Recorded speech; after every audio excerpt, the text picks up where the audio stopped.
Bom dia, pessoal. Estou aqui hoje, eu sou o Felipe Molinari, assessor de investimentos aqui na Dom Investimentos. E hoje nós estamos aqui com o André Hanna, esposo da Ellen, pai da Maria Liz e do João Vicente. E é um prazer enorme, cara, te ter aqui. Te confesso que eu tô nervoso. O André é uma pessoa bem especial aí que a gente teve a oportunidade de conversar já algumas vezes, hoje te conhecendo pessoalmente. E, cara, você é uma mente brilhante, todo mundo te admira, você é um cara sensacional. E a ideia é a gente conversar um pouco hoje, conhecer um pouco mais do André Hanna, além do trade, além de todos os 20 anos de mercado, aí, toda a experiência que você tem. Então eu queria que você se apresentasse aí, resumidamente, falasse um pouquinho aí da sua história e a gente fazer esse bate-papo aí para o pessoal te conhecer. E eu tenho certeza que, de alguma forma, a gente vai levar conteúdo, conhecimento e ajudar as pessoas aí que assistirem essa entrevista. Maravilha. Eu sou o André, tenho, 20 e poucos anos aí no mercado, já fiz de tudo. Trabalhei em corretora, operei para mim, trabalhei em gestora, um bom tempo no educacional também, fiquei um tempo, saí, voltei agora. Assim, basicamente é isso. Não vou encumpridar demais que nem encumpridei as últimas vezes para explicar, mas basicamente é isso. Fiz um pouco de tudo, né? Trabalhar em corretora, trabalhar em asset, operar dentro de gestora, operar para mim, né? Então, assim, conheço um pouco das dificuldades e dos percalços aí dessa vida, dessa profissão. Mas é isso. Legal, André. Legal. André, e assim, a ideia é a gente explorar um pouco... As pessoas olham, geralmente, costumam a contar a história de sucesso no final, né? Depois que a pessoa está bem sucedida, sai na lista da Forbes ou em revista, etc e tal.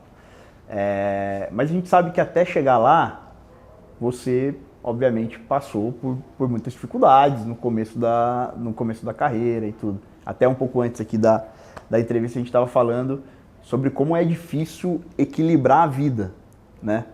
E aí eu queria entender um pouco assim, como foi no começo, cara, quando você teve o primeiro contato com o mercado financeiro, quando que essa ficha caiu e como que também foi... a gente sabe que no início sempre tudo é difícil, né? Especialmente no mercado financeiro.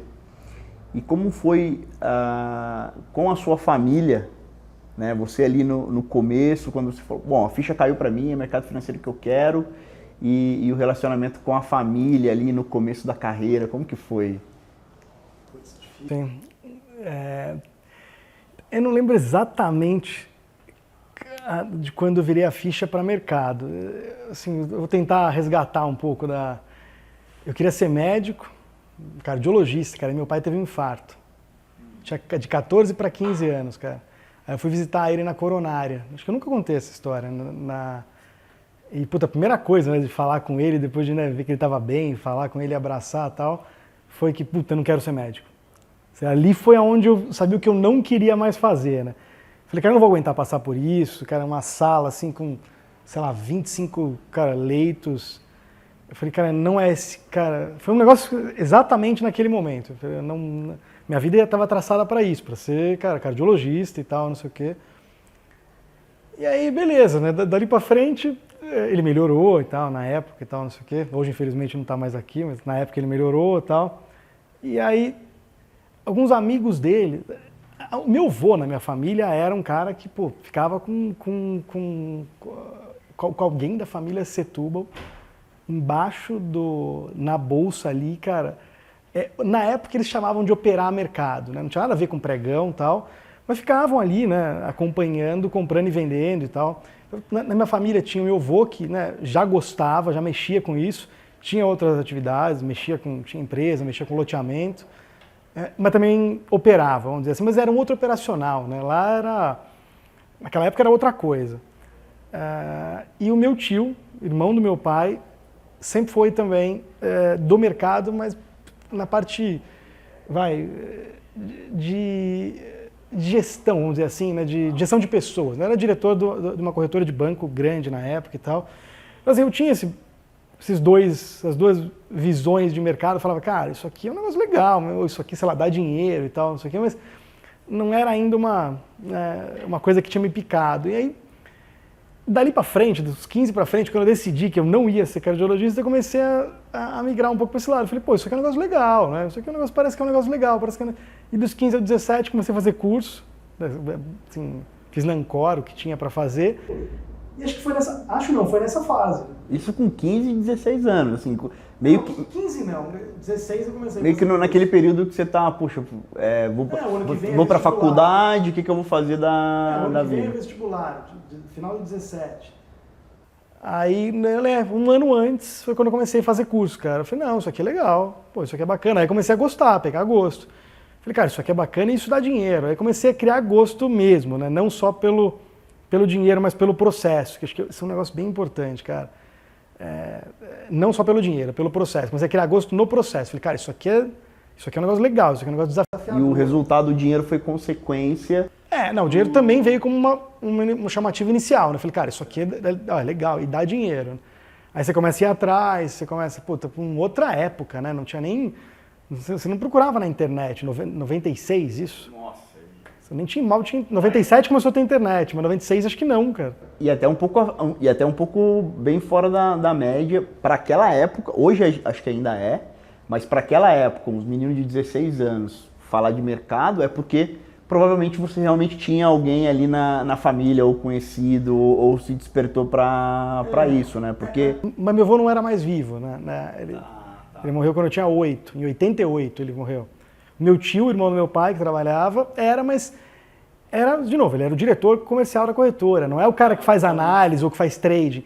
Mas eu falava com ele, falava com ele sobre isso. Acho que tô tentando resgatar aqui, teve muita influência, acho, né, dele, acho que do meu tio, do meu avô, mais pelo contexto, mas assim, ele, quando eu tinha 8 anos, ele felizmente não, né, faleceu, então assim, eu não convivi. Não teve tanto, não deu para absorver esse conhecimento ali. Foi um ano antes do vestibular, cara. Foi um ano antes do vestibular. Legal. Sim, foi... E a família apoiou quando você toma a decisão? Imagina um jovem falando, não, eu não quero ser... Porque culturalmente, na minha época, eu sou de 82, na minha família, né, na minha mãe, antes da minha mãe, tal, poucas pessoas fizeram faculdade, assim, parece que até... E não tá tão distante, né? Pô, vou fazer 40 anos agora. Então assim, então a ideia, qual era a ideia? A ideia era ter uma faculdade, preciso que ele faça faculdade e que ele trabalhe em uma boa empresa. Esse era ou ter uma profissão, né? Ou vai ser médico, ou vai trabalhar numa boa empresa e tal, etc. E o mundo mudou, né, André? As coisas mudaram, né? Mas hoje em dia, ainda assim, tem ainda um preconceito ou ainda essa formatação de cultura de, às vezes, o pai tentar transferir para o filho, por exemplo, você não foi médico, e aí querer transferir para o filho, não, meu filho não vai mexer no mercado financeiro, não, você tem um estresse e tal, não, vai ser médico, vai ser isso, vai ser aquilo, né? Ainda a gente tem nas famílias isso de querer que o filho, não, meu filho vai ser médico. A gente até, eu tenho o João Marcelo Antônio e o Leonardo, né? A gente tem 3, e eu e minha esposa, a gente conversa bastante nisso, e às vezes escapa, no sentido, filha, você vai ser médica. Aí minha esposa fala, não, ela vai ser o que ela quiser ser, porque isso aí a gente não pode cometer o mesmo erro com ela. Então assim, a família apoiou, você se lembra, assim, teve um apoio, vamos lá então, você vai ser o André ou não? Assim, eu acho que sim, porque na verdade, na época, eu mal sabia o que eu ia trilhar, né, nessa época, assim, né? Claro, em 97 eu emancipei, pedi para minha mãe, na época, meus pais eram separados, eu emancipei e pedi para emancipar, porque eu queria abrir conta em corretora, né, e queria começar, tipo, a operar.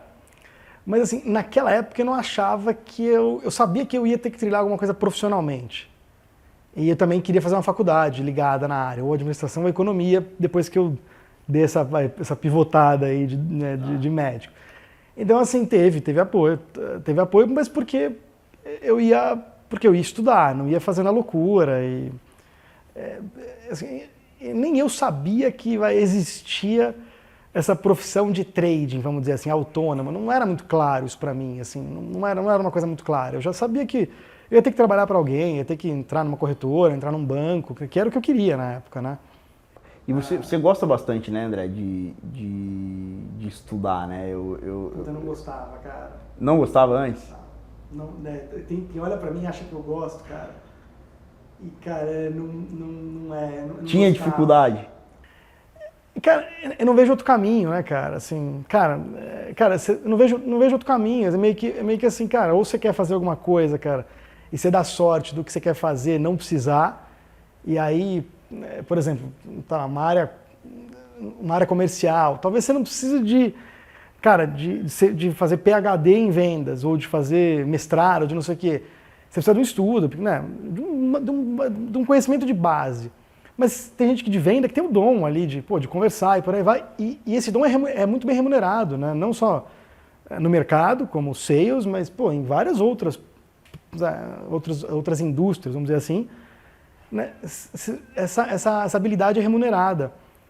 Mas porque eu queria, cara, eu falava, cara, isso aqui não é de amador, né? E na época tinha um consenso muito claro, assim, de que o mercado, 99% do mercado não sabia o que estava fazendo. Falavam isso, eu ouvia isso de algumas pessoas, eu não lembro exatamente de quem, mas eu ouvia, cara, de 95% do mercado é completamente... eu vi com essa nomenclatura, essa pejorativa, é idiota, assim, quem está no mercado, 95% das pessoas são idiotas. Não sabe o que é que está lidando, acha que está lidando com preço. Não sabe tudo que tem por trás. O que é aquele preço? Acha que subiu ou caiu, mas não consegue derivar o que conseguiu. Aí eu falei, puta, é verdade, isso aqui, cara, não é barato, isso aqui não é trivial. Aí, cara, você vai ver, você fala, cara, como é que eu aprendo? Você tem que estudar. Que é o que você fala, eu vejo, eu acompanho o seu conteúdo, eu até brinco com o pessoal aqui, que os seus conteúdos, em geral, tem alguns que eu preciso ver o vídeo algumas vezes, assim. Eu tenho que fazer pensar. Porque tem coisas bem... E quando você fala de microestrutura de mercado, né? Que é se aprofundando mesmo. E aí tem muita coisa por trás do que você está vendo o preço ali na tela, mas, enfim, tem muitas coisas que fazem com que aquele preço chegue naquele preço, ou suba, ou esteja barato, ou esteja caro, etc e tal. E você aprofundou, né? E isso é uma das áreas, da área da vida, vamos dizer assim, que a gente precisa cuidar. E aí, quanto antes a gente tem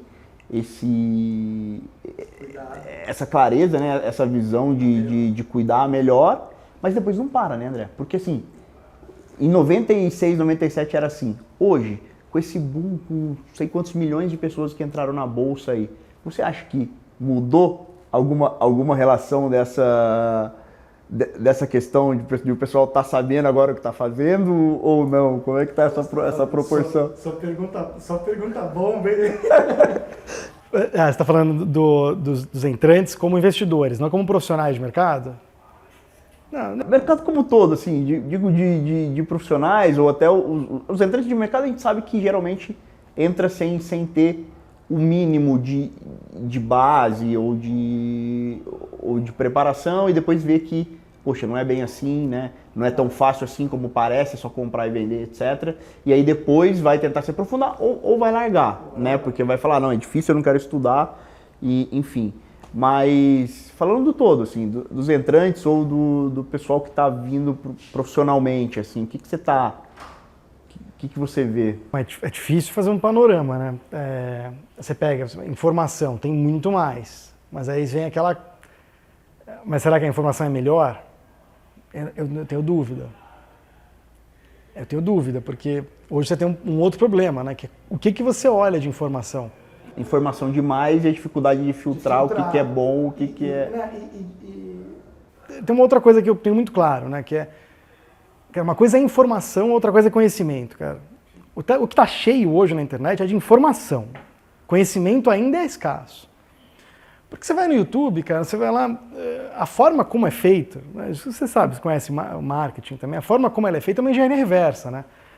Não é o que as pessoas precisam, é o que as pessoas querem ouvir. E o que as pessoas querem ouvir não necessariamente é o que elas precisam. Então as headlines do YouTube... Para levarem ela ao impulso do objetivo da campanha, que é a venda do produto em si. Não tem nada de errado, mas assim, É aquilo, você acha que você ficar 8 horas no YouTube substituiria uma faculdade? É um outro tema. Sérias dúvidas, cara. É o famoso... a gente nota isso no dia a dia, não só no dia a dia profissional, mas nos relacionamentos com amigos, parentes, etc. É a questão de cortar atalho, né? As pessoas tendem a buscar atalhos, especialmente no mercado financeiro. E aí esquece, acho que em tudo na vida até. E é bom, porque você está aprendendo com o erro dos outros, né? Você não precisaria errar, né? Você usa essa... Cortar o atalho de aprender com o erro do outro é legal, mas cortar o atalho na facilidade do pensamento do dinheiro fácil ou do resultado, esquecendo, né, que vai ter um processo para chegar naquele resultado, aí a gente sabe que não vai ser bem sucedido. Né? Não, é muito difícil. Entende o pejorativo do atalho, né? A mulher, ela precisa de 9 meses para ficar grávida, cara. Não dá pra... Tem que respeitar a natureza do... Eu acho que tem um aprendizado, né, dá pra ter, e isso teve muito de lá pra cá, né, de 96 pra cá, vamos dizer assim. Acho que você tem, você tem um amadurecimento do mercado brasileiro, você não tinha volume naquela época, você não tinha... Né, é outra coisa, cara, é completamente outra coisa. Né? Você tinha uma sacanagem muito grande no mercado naquela época, muito, muito grande. Uma simetria de informação, cara, e hoje tem. Ela está até amplificada em alguns níveis, se você entrar em microestrutura, em alguns aspectos ela é até um pouco mais ampla hoje, essa simetria de informação, né? Mas assim, antes você tinha umas sacanagens que, cara, hoje não tem, elas são, uma terra um pouco mais regulada.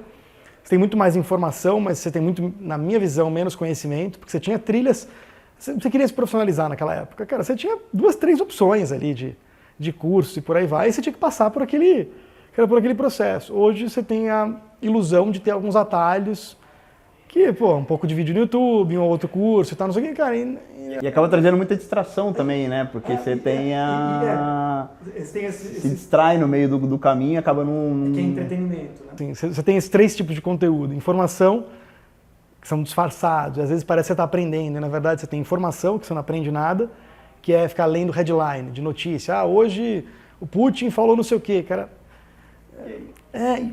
Como é que isso se traduz em fazer uma casa? Você está fazendo a fundação da casa? Não está. Lendo a headline, não está. Eu não acho que você não tenha que ler notícia, não é isso. Você tem que ler. Mas você tem que saber... Entender o que tá... Mas tem que saber por trás. O que eu faço com essa notícia? Ou eu tenho que descartar ela por completo? Né? Que é conhecimento. Né? Uma coisa é informação, que é ficar lendo notícia, lendo agenda, lendo noticiário. Eu não sou contra ler, mas você tem que ter conhecimento para poder... filtrar. Então você vai ler e não vai fazer nada com a informação e a informação e a informação não valeu nada, né? Você vai achar que você está aprendendo. Você vai achar que aquelas horas destinadas ao mercado, elas estão te levando a andar para frente e na verdade você está, cara, você está correndo numa esteira. Você não está saindo do lugar, você está correndo na esteira ergométrica. Assim, você está gastando energia, gastando tempo, mas você precisa ir daqui e ali. E você está correndo a 8 por hora na esteira, mas a esteira está parada, cara. Não vai chegar em lugar. Que é o entretenimento, que é gostoso, e a informação rasa, né? Mas o conhecimento que é o denso, que é o que ninguém quer, né, cara? Porque dói, né? Porque o processo ele vai doer, você vai ter que quebrar a cabeça, você vai ter que aprender, você vai ter que... Você não tem com quem tirar dúvida. Exato. Você não tem, além de tudo, você não tem com quem tirar dúvida. Tem poucas pessoas, na verdade, para tirar dúvida. E André, é até legal você falar isso, porque assim, eu escuto você falando muito de bibliografias lá fora, né? Você estuda muito lá fora. Aí até indo nesse caminho do desenvolvimento intelectual, né? Como que você ainda hoje, assim, como que você busca se atualizar, se desenvolver, manter esse intelecto aí, já que você se desenvolveu, porque eu acho que você desenvolveu essa habilidade de gostar de estudar, de gostar de ir mais a fundo, né? Então, eu não gostava, de verdade, cara. Não vou dizer que, sei lá, se eu gosto. Cara, hoje eu acho que sim. Hoje eu tenho, por exemplo, um dia por semana, eu não consigo cumprir isso. Às vezes é mais, e às vezes é ruim isso. Eu deixo um dia, um trecho por semana, ou meio-dia, ou um dia, em que, pô, esse é o dia do estudo, vamos dizer assim. Não é estudo chato, na minha opinião, né? Não é aquele estudo que nem estava na escola, por exemplo, até na faculdade, às vezes, que, pô, eu falava, cara, eu tenho que olhar isso aqui. Na verdade, é um negócio que eu estou buscando, entendeu? Eu queria eu queria na minha cabeça umas trilhas, então, que aliás são problemáticas também, né? Eu vejo até, acho que eu não sei se quem na internet, que eu faria Lima Elevator esses dias. Não foi ele. Foi uma outra pessoa desses famosos aí, falando de você gasta mais tempo arrumando as pastas do que você está pescando e que você tem que ler. Eu falei, isso aqui é interessante, isso aqui é interessante, isso aqui eu vou ler, isso aqui eu vou ler, isso aqui eu vou ler. Você guarda mais tempo organizando isso do que realmente lendo aquilo. Então, mas eu faço isso, tenho pastas, tenho sequências sobre temas, eu divido muito bem os temas. E, cara, estou ali, vejo um negócio interessante, falei, isso aqui, cara, tá naquela minha lista tal, tá na minha lista tal, tá na minha lista tal. Eu tenho essas listas de temas, então microestrutura é um tema, que é trading, sei lá, factor investing, investimentos é outro tema, alocação, asset allocation é um outro tema, são temas, timing de mercado é um outro tema. Eu consegui separar muito bem em temas, isso me custou muito tempo, organizar. Porque você fala, é muito fácil você se perder com isso, né? Você fala, putz, eu gosto muito disso, mas também gosto muito daquilo, mas cara, como é que esses assuntos vão se falar? E alguns não se falam, e aí parece que você está, cara, girando em círculo. E o resultado tem que vir, né? Tem outra coisa, né? Que é quando que você se dedica ao estudo, né, cara? Quando você precisa, cara, pagar a conta do mês, entendeu? Exato. Se organizar para equilibrar todos os pratos. Equilibrar, exatamente. Quando que você pesa mais isso? E assim, então eu deixo ali um período por semana, cara, que é o dia do estudo, que é o dia de que realmente, cara, lê aquilo lá, entendeu? E infelizmente no Brasil é muito recente a literatura boa, assim, né? Pelo menos dos temas que eu gosto, assim. Cara, muito. Tem, é agora, coisa, sei lá, 4 anos pra cá, tá aparecendo muita coisa boa. E infelizmente tudo, cara, coisa acadêmica, que é chato. Então assim, eu nem leio tudo, na verdade, assim. Cara, tem uma forma de ler muito fácil. Faz uma leitura dinâmica, Você lê o sumário, cara, lê a conclusão. Aí se te interessar, você vai pro argumento. Que você vai pro meio. Que é onde o cara fundamentalizou. O cara fundamenta o negócio. E aí, cara, mais ainda, é onde ele traz as referências. Aí, puta, aí você vai ver vai beber na fonte, né? Aí você vai ver na fonte. Cara. Mas é trabalhoso, é chato. Beleza, você leu aquilo, aí você ficou com uma dúvida. Com quem que você tira? Hoje você ainda até pode, cara, ter a cara de pau, entrar no Twitter do cara lá, não sei o quê. Perguntar ali. Alguns respondem, outros não. Você tem, cara. Há pouco tempo atrás você nem acessava aquele cara, né? Tinha até o escrito dele, né? Mas você não acessava o cara, né? Você não perguntava direto pra ele. Como você mandar uma carta pro cara e o cara ia responder uma carta, o e-mail. Assim, dependendo, até responderia, mas assim, eu nunca tive sucesso, assim, né? Mas hoje você tem uma facilidade. Mas, cara, o cara vai te responder com uma linha a dúvida, né? Não vai te pegar na tua mão, entendeu? Não vai. Então, assim, eu me atualizo dessa forma, assim. Pego os temas que eu gosto, os temas que ainda faltam buracos na minha cabeça, ou melhorias, vamos dizer assim, na forma de pensar ou de estruturar. Ou coisa que quebrou meu raciocínio, por exemplo, sei lá, eu pensava que carteira em 2020, como é que o mercado ia reagir? Sei lá, tô com uma cabeça vou dar um exemplo prático. Tava com uma cabeça de baixa pro mercado americano, cara. Eu tava vindo errado com essa cabeça há 8, 9 meses, durante 21, cara. E, pô, aquilo foi me quebrando as pernas, cara, né? Porque eu tava implementado na venda no mercado, vendido no S&P ali, cara, relativo contra o Brasil, mas tava, cara. E, velho, sofrendo, perdendo ali. E eu falava, cara, pô, mas essa operação não tem stop, velho. Essa em si que eu fiz, ela não tem que ter stop. É uma operação de carteira, cara. O ciclo vai virar, ele tem que virar, por conta do framework que o Fed usa, vai virar. Cara, o desemprego tá na mínima, cara, ele vai parar de estimular a economia, ele vai subir juros muito, entendeu? Tipo, Você teve que aguentar para poder pegar o... E aí, pô, você começa a se questionar, cara, 1 mês, 2, 3, cara, beleza, 8, 7 meses, você fala, porra, eu tô errado. Aí você começa, cara, a buscar também na essência, pô, onde você tá errando, entendeu? Você começa, buscar, entra no site do Fed.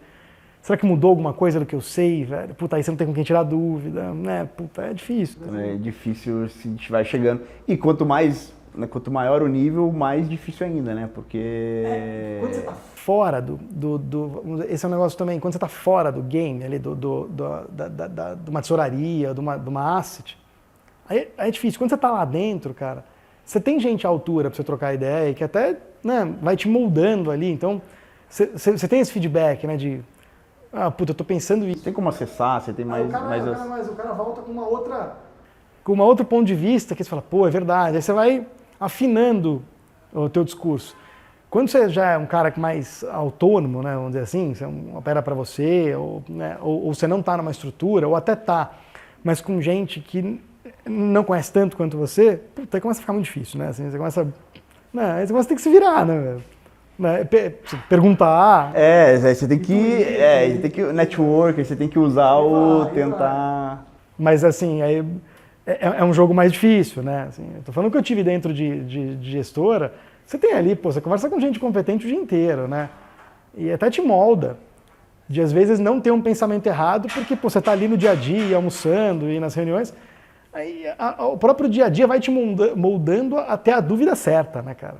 Sim. Você vai, cara, para realmente para aquela questão binária que é a dúvida certa. Você pode não acertar a resposta, mas a tua dúvida não é errada na essência. E você tá todo dia imerso ali também, com um monte de gente também te fazendo pergunta, porque aí você tá ajudando também, você acaba aprendendo com os questionamentos e tal, e aí isso fica muito mais fomentado, assim, né? Mercado, um parênteses aqui é isso, né, cara? Todo dia ou toda semana tem um... Cara, você falar que tem uma coisa nova que você aprende, reaprende ou reafirma, cara. Porque não tem monotonia. A gente até costuma... Eu escutei algumas pessoas, assim, algumas referências falando assim que uma das coisas que leva ao sucesso no mercado é quando o cara aprende... Primeiro ele aprende a ser humilde. Quando o cara começa a ter humildade, aí talvez o cara tá começando a encontrar um caminho assim de sucesso. Porque quando o cara acha que sabe tudo, cara, ele vai encontrar um poste ali na frente logo mais e não vai ter volta, né? Você já, nesses 20 anos, você já deve ter visto vários cases aí de visto e vivido. Então, André, pô, legal, você separa um dia para poder estudar e fazer o desenvolvimento intelectual. É o dia do estudo, vamos dizer assim, é o dia da atualização de conhecimento. E aí acordado com a família, com a Ellie, com a Maria Elise, o João Vicente ali e tal. Olha, agora o papai está aqui, é o momento de estudar. Como que aí já entrando na próxima pergunta, assim, como lidar, né, com tudo do dia a dia, com todas as outras áreas, mas ter que se desenvolver, estudar e aí né, quebrar essas dificuldades e também ter toda a questão da família, de apoiar a esposa, de estar no contato ali e próximo dos filhos. Como que você orquestra isso aí junto com a Ellie hoje? Cara, isso é um desafio, né? Isso é um desafio, ainda é pra mim, um desafio grande, assim, não... Porque o João é pequenininho, o João vai fazer um ano, fez um ano agora? Fez um ano e 4. Um ano e 4. Eu tenho 1 ano e 4, a Maria tem 6, acabou de fazer 6. E a minha esposa trabalha também fora também, né? Trabalha no mercado, em corretora, trabalha fora de casa também. Eu que ainda insisto em manter o escritório em casa, também tô querendo... Todo mundo gosta dessa ideia, né? De trabalhar 100% em casa. Eu tô querendo fazer o caminho inverso agora. Eu acho que... justamente nessa questão do foco, né? Você está em casa ali, mesmo que você está num ambiente fechado, né? Eu estou há muito tempo em casa, antes de ter filho, já estava em casa e tal. É uma coisa, né? Sem filho e tal. Com filho em casa, é difícil de você... Claro, você tem as horas que você fala, olha, essa aqui é a hora que o papai vai ter uma reunião. Essa aqui é a hora que, pô, eu não consigo falar, então não entra lá e eles respeitam. Mas é difícil de criar uma disciplina de separar. Eu tenho essa... de separar a vida profissional da vida pessoal, porque, pô, você tá aí na TV aqui, para trás da TV tem uma parede ou um escritório, então qualquer coisa que eu lembrei que eu preciso, putz, eu vou lá e... Então, assim, eu ainda não tô com essa vida dividida como eu gostaria, né? E aí a criança também, ela não entende, né? Porque, pô, o papai tá trabalhando, mas também tá em casa. Então, ela não tá vendo, pô, ela não vai olhar assim e falar, o André Hanna, gestor aqui, ou o trader passou aqui. Não. Ué, o papai passou aqui, papai, né? E tá aqui em casa, pode fazer qualquer coisa, né? Então você pode parar e pode...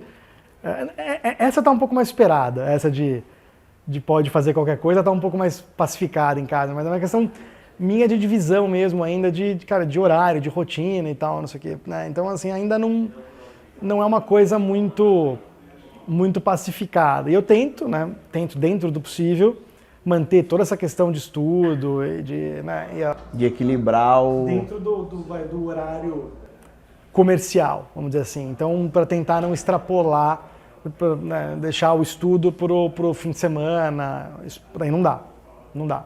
Até gostaria, uma janelinha. Tem que ter ali mesmo as agendas ali respeitadas, porque final de semana provavelmente é com a família, é dedicado aos filhos, à família. Sim, mas eu tenho, assim, não sei se você sabe, eu toco uma empresa de família, além de tudo que eu faço. E é uma bomba, né? Uma empresa de loteamento, desde a época do meu avô. Cara, com muito problema possessório, invasão de terra, um negócio, cara... Ou seja, surpresas a todos os momentos. Exatamente, surpresas aleatórias. Apita o telefone e fala, puta, qual que é a próxima? Exatamente isso.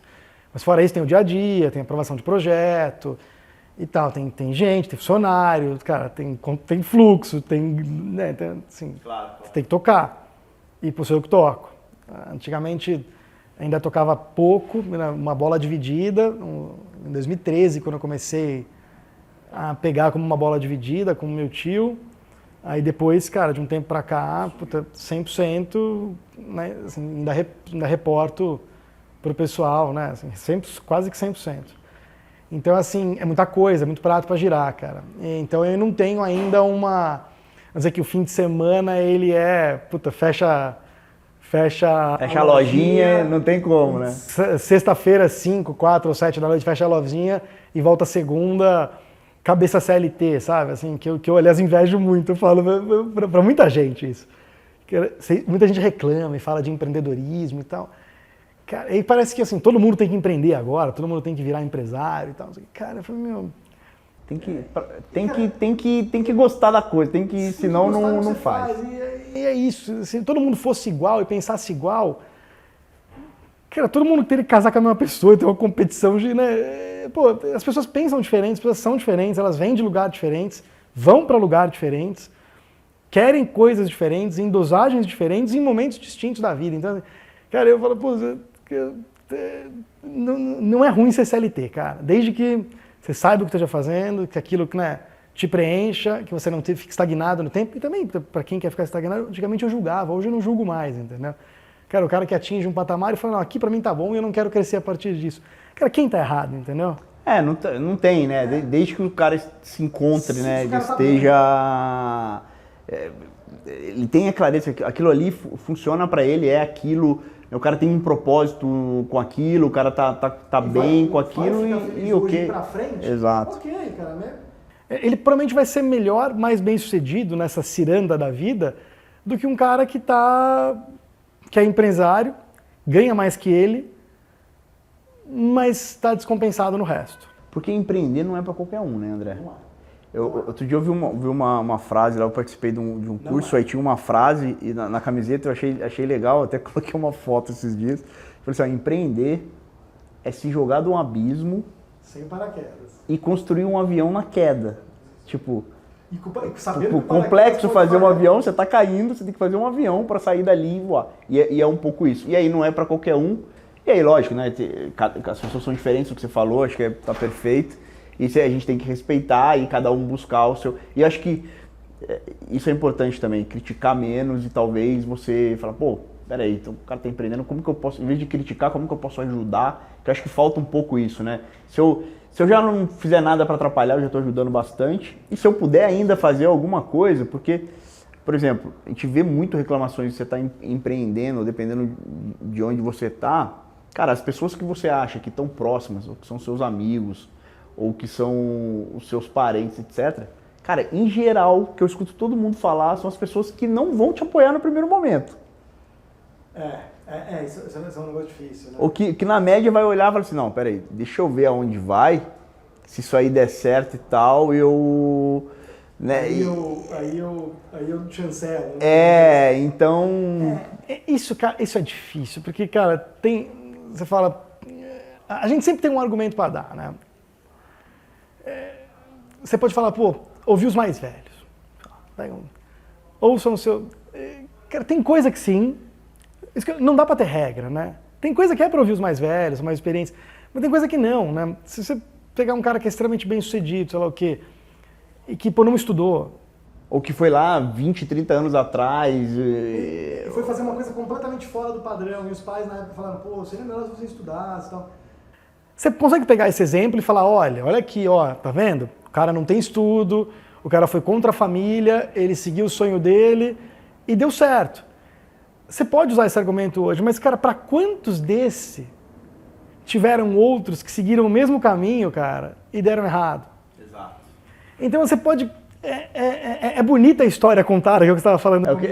Conta no final, mas teve 1 milhão que fracassaram tentando fazer talvez a mesma coisa.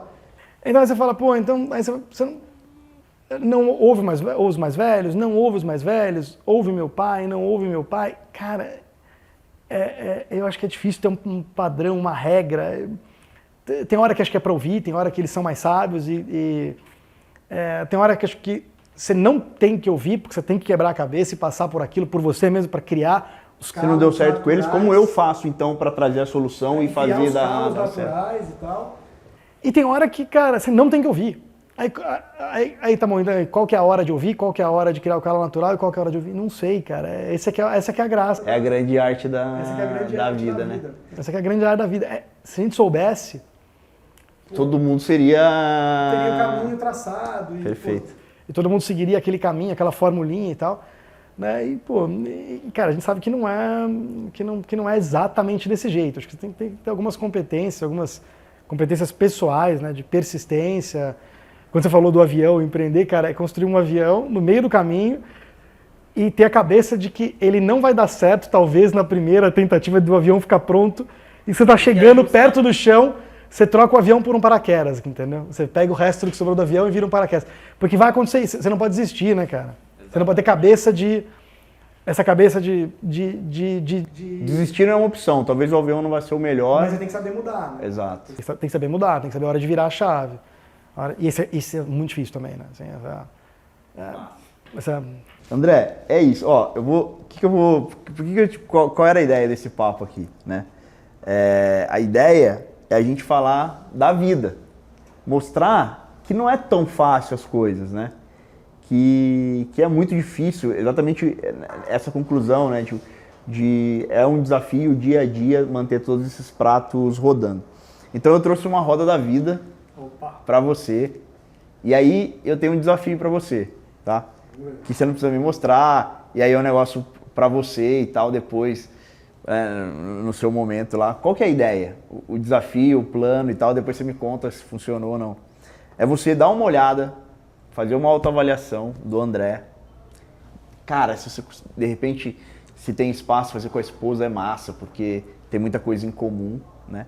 Mas olhar e se autoavaliar. Olha, como que tá minha vida hoje dentro desse panorama? Você até trouxe, olha, acho que tô precisando mudar para focar mais aqui, talvez sair de casa e ir para um escritório, tal. Talvez esse seja um plano de ação, algo para cuidar que talvez possa estar impactando outras áreas, né, da sua vida. Então a ideia é te deixar uma roda da vida para você fazer essa avaliação e linkar, sei lá, 1 ou 2 planos ali que você realmente precisa resolver, que talvez no dia a dia acaba procrastinando ou deixando de fazer. Então é algo que, para que não impacte uma outra área da tua vida. Então essa é a ideia de falar aí um pouco da roda da vida. Eu queria agradecer o seu tempo, né? Agradecer aí por você ter vindo aqui, fiquei muito, muito, muito feliz. Tenho vários amigos, tenho clientes que gostam de você, que sabem da sua história, que acompanham, né, os seus conteúdos, que já fizeram o seu curso. Então, assim, eu queria realmente te agradecer. E pra gente fechar, cara, se você quiser falar aí um pouco do seu trabalho, falar um pouco do curso aí que você recentemente fechou, né, da turma, qual que é, né, o propósito ali atrás do seu curso, para o pessoal conhecer também, e a gente fecha aí. Eu te agradeço aí vai ajudar, vai ser útil, pelo convite também.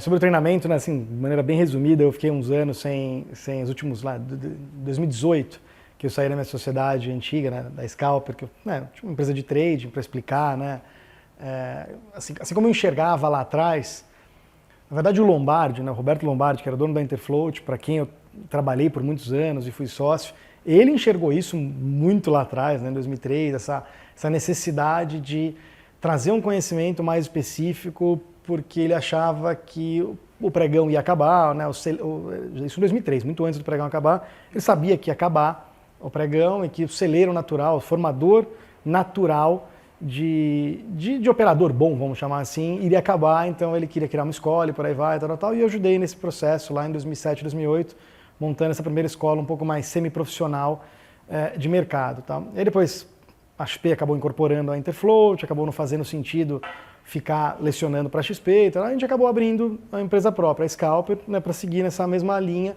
Achava que tinha um buraco ali muito grande entre o que se ensinava em trading de varejo e o que de fato, cara, assim, funcionava, vamos dizer assim, né, para o trading de varejo mais profissional.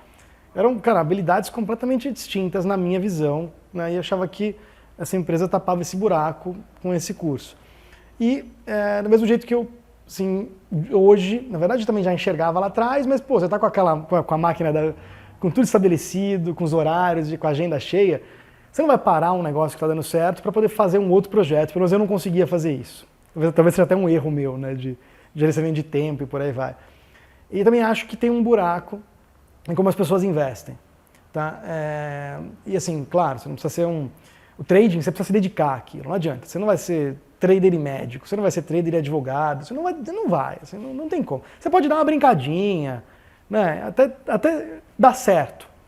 Mas você não vai conseguir falar, putz, eu sou um operador autônomo, tenho uma renda aqui, não sei o quê, mas também sou médico. Puta, não, assim, é muito difícil, é muito improvável que você consiga se dedicar e ser bom organizar nas duas coisas tudo completamente distintas e que as duas exigem que você esteja ali.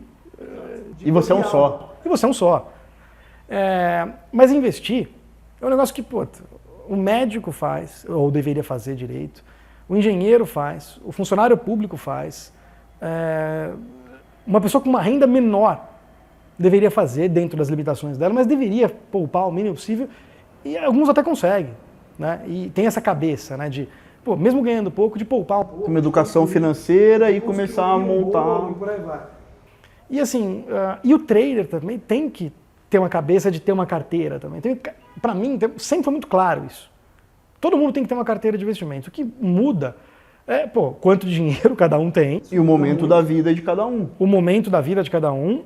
E o que você faz com essa carteira. O que você compra com ela, como é que você gerencia ela e por aí vai.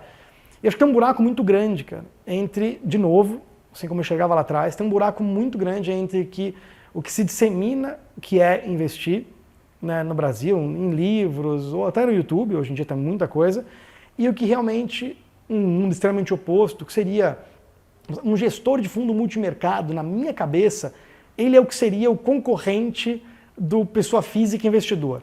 Não é o gestor do fundo de ações, não é o gestor do fundo de crédito, é o gestor do fundo multimercado. Por quê? Porque é o cara que tem uma visão de todas as classes de ativos. É aquele cara que fala, putz, olha, é bom ter bolsa? É bom. Mas é bom também ter pré-fixado, mas também é bom ter dólar, mas também é bom ter um pouquinho de imóvel, mas também é bom ter um pouco de... E o quanto é bom ter um percentual em cada momento da economia. Esse é o ponto. É o quanto dedicada.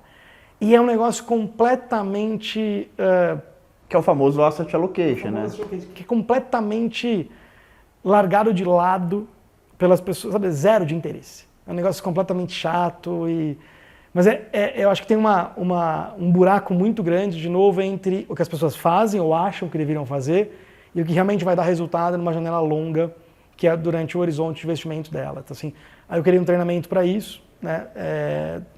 Com a mesma cabeça lá de trás, cara. Olha, eu tenho convicção de que isso aqui sana o teu problema. Cara, se você quer me ouvir, ouve, não quer, cara, você vai pagar uma conta Não é por não me ouvir. Lá na frente Lá na você frente vai ver pagar uma conta que... muito cara. Não é porque você não fez o que eu falei. É porque você não ouviu esse problema. Você pode resolver esse problema de N formas no mercado. Essa minha é uma delas. Não é a única. Mas esse problema você tem que sanar. Porque essa conta você vai pagar. Assim, é líquido certo. Você vai pagar. Assim, então, até um dado importante aqui, fazendo um parênteses, você perguntou, né, tipo, de 96 para cá, o que mudou? Até falou um pouco do mercado lá de fora, e tá, tem uma diferença. Será que lá fora é o Brasil muito na frente, né, em termos informacionais, em termos até de estrutura de mercado, né, de como é que você acessa o mercado, como é que você paga, né? Lá na frente zerou corretagem muito antes daqui, né, e por aí vai. E você pega lá, que é um mercado muito mais sofisticado, tem muito mais research, muito mais informação. As pessoas, em teoria, têm muito mais educação financeira, né? Você tem lá a poupança do americano, é feita praticamente... você tem a população toda praticamente em bolsa. E tal. Você acha que o americano ganha mais, né? E tem um estudo, cara, que eu até uso ele, assim, do JP Morgan, né? Que ele estuda, todo ano ele atualiza uma janela dos últimos 20 e mostra quanto o investidor americano médio, mas assim é muito representativa ela, não é só da base do JP Morgan, é o investidor de varejo americano, quanto ele ganhou em média por ano nos últimos 20. E a última atualização foi que o investidor americano ganhou 2,9% ao ano, em média, nos últimos 20 anos, cara. Pegando pós a bolha do Nasdaq, já excluindo a queda, porque agora a gente entrou na bolha do Nasdaq, que foi no fim de 99, que as ações caíram e demoraram. E aqui a gente tem uma renda fixa pagando 14, que vai. Agora voltando para 13,75, podendo subir de novo na margem agora. Então, assim, e o S&P lá, se tivesse só comprado, a classe que mais deu dinheiro nos Estados Unidos nos últimos 20 foi fundo imobiliário, o Rates lá, 7,3, se não me engano, analisado, e o S&P, o índice da bolsa deles, 6 ponto alguma coisa. Cara, o investidor médio americano, cara, ganhou 1/3 do que se tivesse só comprado bolsa e ficado. Ou fundo imobiliário. E aí tem as explicações para isso, cara. Tentando fazer o stock picking, time de mercado. E stock picking, que é a gasolina jogada num local. Vai tentar escolher qual que é a melhor ação, você vai em Petro, você vai em Vale, ou você vai em Apple, lá no caso. E concentração excessiva em renda variável. Isso é gasolina, isso não é a causa, isso é a gasolina.